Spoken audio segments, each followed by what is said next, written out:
भारत ने एक बार फिर से साफ किया है कि वो युद्ध नहीं चाहता, लेकिन पाकिस्तान की भड़काऊ और उकसाने वाली गतिविधियों के चलते मुंहतोड़ जवाब दिया जा रहा है। विदेश सचिव विक्रम मिस्री ने भारतीय सेना की 2 योद्धाओं सोफिया कुरैशी और व्योमिका सिंह के साथ एक बार फिर प्रेस कॉन्फ्रेंस की और साथ ही पाकिस्तान के साथ चल रही लड़ाई पर जानकारी दी। इस दौरान मिस्री ने बताया कि पाकिस्तानी सेना हालात को और बिगाड़ने के लिए आक्रामक इरादे से सीमा की तरफ सैनिकों को भेज रही है। मिस्री की इस जानकारी से दोनों देशों के बीच अब जमीनी जंग छिड़ने की आशंका बढ़ चुकी है। विक्रम मिस्री ने प्रेस ब्रीफिंग में कहा, मैं पहले भी कई बार कह चुका हूं कि बार बार पाकिस्तान की गतिविधियां ही उकसावे और तनाव बढ़ाने वाली रही हैं। इसके जवाब में भारत ने हमेशा संयम और जिम्मेदारी के साथ प्रतिक्रिया दी है। पाकिस्तानी सेना स्थिति को और बिगाड़ने के लिए आक्रामक इरादे से अग्रिम इलाकों में सैनिकों को भेज रही है। सीज फायर के ऐलान के बाद भी लगातार तीसरे दिन पंजाब में ड्रोन दिखे, होशियारपुर में ड्रोन देखे गए।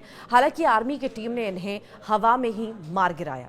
इसके बाद होशियारपुर के दसूहा और मुकेरिया में ब्लैकआउट कर दिया गया। दोनों जगह 5 से 7 धमाके भी सुने गए। इसके अलावा जालंधर के मंड में एक ड्रोन मार गिराया गया। प्रशासन ने सुरानुसी में ब्लैकआउट कराया। कल यहां भी धमाके सुनाई दिए। अमृतसर में रात को कुछ देर के लिए ब्लैकआउट रहा। साथ ही दिल्ली से आने वाली फ्लाइट को भी यहां लैंड नहीं होने दिया और मानसा से ही लौटा दिया गया। इंडिगो और एयर इंडिया ने आज चंडीगढ़ और अमृतसर आने जाने वाली फ्लाइट्स भी कैंसिल कर दी हैं। कर्नल सोफिया कुरैशी ने साफ तौर से बताया कि पाकिस्तान ने पश्चिमी मोर्चे पर कई सैन्य गतिविधियां की। उससे पंजाब की एयरबेस को निशाना बनाने की कोशिश की। उन्होंने बताया कि पाकिस्तान ने लॉन्ग रेंज हथियारों, लोइटरिंग म्यूनिशन और फाइटर जेट्स का इस्तेमाल कर हमले करने की कोशिश की, लेकिन भारतीय बलों ने लगभग सभी प्रयासों को विफल कर दिया। इसी के साथ ही उन्होंने कहा, सबसे गंभीर चिंता ये रही कि पाकिस्तान ने लाहौर से उड़ने वाली नागरिक विमानों का सैन्य मकसद के लिए दुरुपयोग भी किया। ये अंतर्राष्ट्रीय नियमों और मानवीय मूल्यों का घोर उल्लंघन है। इस बीच पाकिस्तानी सेना की तरफ से आदमपुर में भारत के S-400 सिस्टम को नष्ट करने के झूठे दावे भी किए गए, जबकि सच्चाई यह है कि भारतीय वायु रक्षा प्रणालियों ने पूरे हमले को मुंह तोड़ जवाब दिया। मेजर जनरल कुरैशी ने कहा कि हम पाकिस्तान की सेना को भारी क्षति पहुंचा चुके हैं, लेकिन हम अब भी तनाव नहीं चाहते।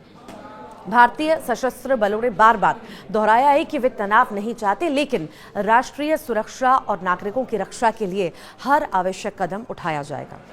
और साथ ही साथ व्योमिका सिंह का भी बयान आया। भारतीय वायुसेना की विंग कमांडर व्योमिका सिंह ने बताया कि पाकिस्तान ने कुल 26 ठिकानों पर हमले किए, जिनमें मिलिट्री बेस के साथ साथ रिहायशी इलाकों को भी टारगेट किया गया। हालांकि भारतीय सशस्त्र बलों की मुस्तैदी के चलते ज्यादातर हमले नाकाम रहे और नुकसान भी बेहद सीमित रहा। इन हमलों के जवाब में भारत ने प्रिसाइजन स्ट्राइक्स यानी कि सटीक हमले के जरिए पाकिस्तान के भीतर स्थित आतंकी ठिकानों को निशाना बनाया। सैन्य सूत्रों के अनुसार भारतीय हमलों के दौरान ये सुनिश्चित किया गया कि कोलैटरल डैमेज न्यूनतम हो और नागरिकों को किसी प्रकार की हानि ना पहुंचे। इसी के साथ ही उन्होंने बताया कि पाकिस्तान की ओर से भारतीय एयरबेस को भी निशाना बनाने की कोशिश की गई थी, लेकिन भारतीय वायुसेना की सक्रियता के कारण कोई भी एयरबेस क्षतिग्रस्त नहीं हुआ। सभी एयरबेस पूरी तरह से सुरक्षित और परिचालन के लिए तैयार हैं। इसी के साथ ही उन्होंने भारतीय एयरबेस की ताज़ा तस्वीरें भी दिखाई, जिसने पाकिस्तान के झूठ को बेनकाब कर दिया। अभी तक का क्या ताज़ा अपडेट है वो भी आप जान लीजिए। 12 मई की रात यानी कि कल रात 8 बजे प्रधानमंत्री मोदी ने देश के नाम 22 मिनट का संदेश दिया।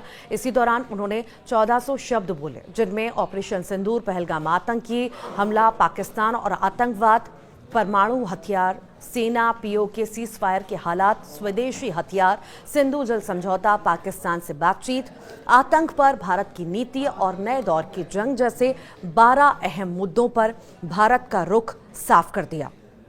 तो वहीं पीएम मोदी आज पंजाब के आदमपुर एयरबेस पहुंचे। उन्होंने एयरबेस पर जवानों से मुलाकात भी की। पाकिस्तान ने दावा किया था कि उसने आदमपुर एयरबेस को निशाना बनाया है।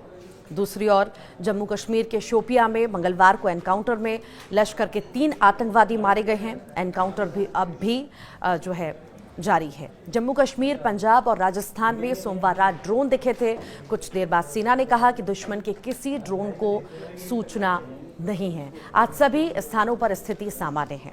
7 मई को ऑपरेशन सिंदूर की शुरुआत के बाद पाकिस्तानी गोलीबारी में 6 आर्मी और 2 बीएसएफ के जवान शहीद हो चुके हैं और 49 के लगभग घायल हैं। इसके अलावा 28 सिविलियंस की भी जान गई है।